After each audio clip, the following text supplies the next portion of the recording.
May katakot-takot ngayon na balita mga sangkay tungkol sa kayamanan ni Martin Romualdez.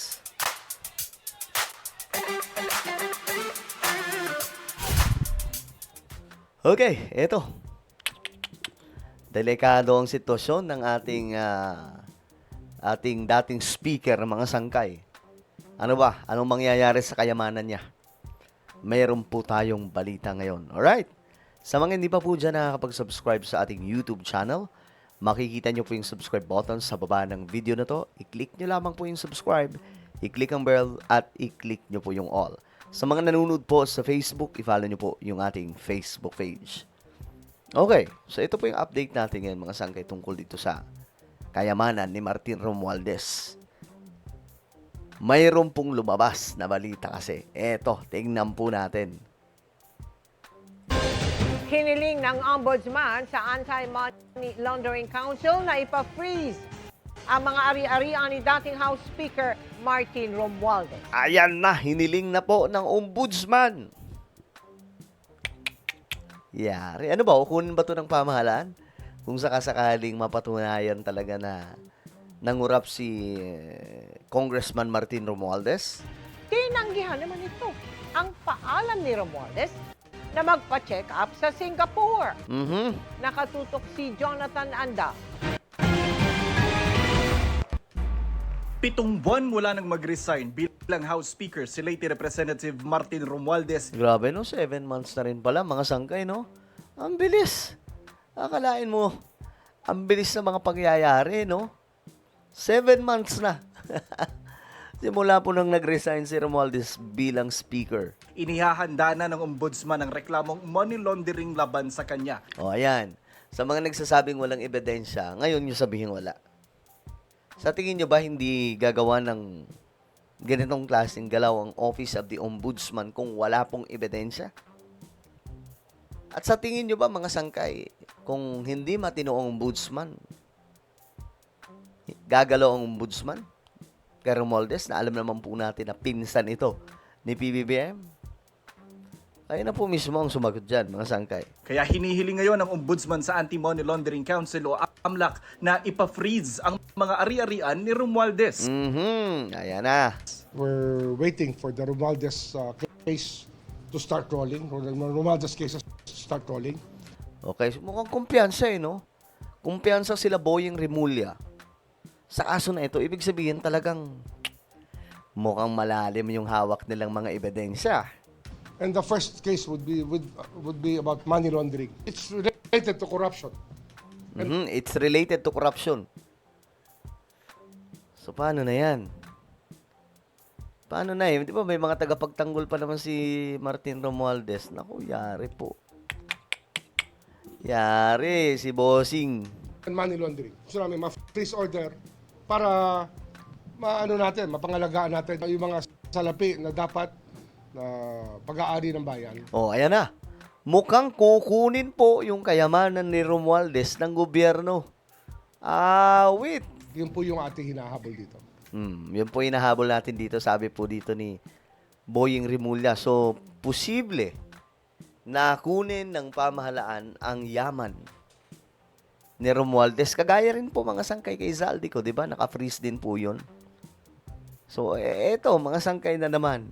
Pero ayon sa kampo ni Romualdez, wala pa silang natatanggap na opisyal na abiso sa anumang application of freeze order. Kaya speculative nila ang pagsasabing may nakaumang ng ganyan. Oh. Malamang wala pa silang natatanggap pero mga sangkay tinatrabaho na po ng ombudsman. 'Di ba, mga sangkay? Depensa nila 'yan. Ano magagawa natin? Yan yung depensa ng kampo ni Romualdez. Pero ang tingin ko dito, malalim yung ebidensya na hawak talaga ng ombudsman eh. Kasi, hindi po yan gagalaw. Kung wala po silang nakitang matinding ebidensya. Wala rin umanong reklamo laban kay Romualdez sa ombudsman o kahit anong korte. Kung may reklamo na, sasagot-an nila sila sa tamang forum.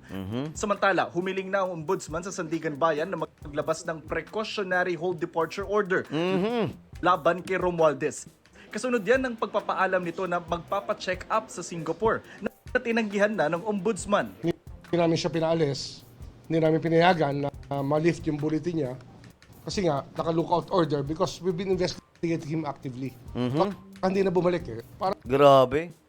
Iniimbestigahan daw talaga at active po yung pag-iimbestiga nila. Sa tingin ko talaga, may ebidensyang malalim yung ombudsman. Hindi lang po nila pinapakita, mga sangga. Tingin ko lang kasi kung tingnan niyo po kung paano po yung statement.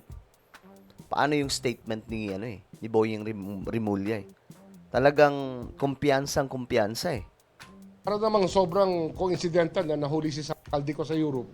Wala siyang aalis. Gate ng kampo ni Romualdez, hindi ipinagbabawal ng lookout bulletin order ang pag-a-abroad. Nire-require lang nito ang pakikipag-ugnayan sa mga otoridad. Kaya nga kumuha ito ng Travel Authority mula sa liderato ng Kamara na aprobado na. Oh. Kita niyo mga sangkay, yung camera approve. Alam niyo na siguro kung bakit. Alam niyo na siguro mga sangkay. Pero ang tingin ko dito, tingin ko lang ito opinion ko to. Tingin ko nilalaglag na po si Romualdez ni PBBM. Kasi no choice na po ang ating Pangulo dito eh. Kailangan na po niyang gumalaw. Kasi kung hindi siya gagalaw, sa kanya ang sisi niyan. Sa kanya talaga. Sa kanya ang turo ng taong bayan, mga sangkay. So, kailangan na po niyang gumawa ng pamamaraan para po talagang maiano na po itong si Martin Romualdez. Mahirap na, mga sangkay. Mahirap na kung hindi po talaga gagalaw dito ang pamahalaan. Okay? Kasi tingnan si Boying Rimulya. Siniseryoso ngayon si Romualdez. Mula April 20 hanggang May 4, 2026 ang paalam niya para sa long overdue follow-up sa kanyang angioplasty surgery. Grabe, no? Ewan ko pa mga sangkay, kapag lagi po itong palusot ng mga nahaharap sa korupsyon na kaso. Laging, pag hindi nakaano yung leeg, 'di ba, naka-wheelchair, o di kaya, mga sangkay, may ano yung paa. Alam niyo yun, mga sangkay, lagi po itong palusot ng mga umaharap sa isang mga malalaking skandalo pagdating sa korupsyon. Paalam niya para sa long overdue follow-up sa kanyang angioplasty surgery. Sabay tiyak na babalik sa Pilipinas. Pero sa ngayon ay nasa Pilipinas pa siya ayon sa kanyang kampo. Samantala, Ano yun, mga sangkating ko? Takot na sila na mangyari ulit yung nangyari kay Zaldico. Kita nyo, nahirapan po yung Pilipinas. Nahagilapin si Zaldico, di ba? tanong ng media si Rimulya kung hihingi rin ng ombudsman ng freeze order sa mga ari-arian naman ni dating Senate President Chis Escudero. Boy, ito, ang very interesting to. We will get there also. Papunta na din po ang ombudsman doon. Papunta rin tayo dyan. Naku, yayariin din pala si Chis Escudero. Kasi dalawa sila noon, mga sangke, di ba? Si Martin, siya po yung speaker. Si Chis, siya po yung Senate President. Kaya nga mga sangke, di ba, naalala nyo nung nagsalita po si PBBM, binabanatan niya yung mga nangurap sa flood control, nung SONA. Si Chis at saka si Martin, halos hindi makangiti sa taas. Sa likod niya po yun eh. Di ba, halos hindi po makapalakpak. Active pa rin ang investigation. The papers are being prepared as we speak.